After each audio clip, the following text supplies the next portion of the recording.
দেশের বাজারে আবারও স্বর্ণের দাম কমানোর সিদ্ধান্ত নিয়েছে বাংলাদেশ জুয়েলার্স অ্যাসোসিয়েশন বাজুস।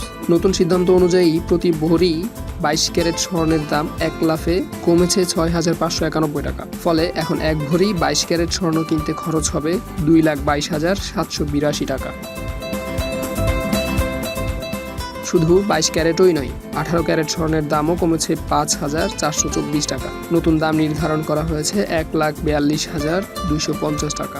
আর সনাতন পদ্ধতির স্বর্ণের দাম কমেছে 4,433 টাকা। এখন প্রতি ভরি দাম 1,48,424 টাকা।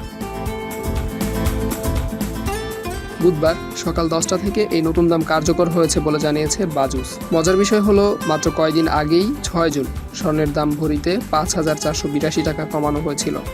তখন 22 ক্যারেট স্বর্ণের দাম ছিল 2,29,373 টাকা। অর্থাৎ মাত্র কয়েকদিনের ব্যবধানে আবারও বড় অঙ্কে কমল স্বর্ণের দাম। বিশেষজ্ঞরা বলছেন, আন্তর্জাতিক বাজারের দামের ওঠানামা এবং স্থানীয় বাজারের পরিস্থিতির কারণেই এই সমন্বয়। তবে প্রশ্ন একটাই, স্বর্ণের এই পতন কি আরও চলবে, নাকি সামনে আবার বাড়বে দাম? এখন স্বর্ণ কেনার সঠিক সময়, নাকি আরও কিছুদিন অপেক্ষা করা উচিত?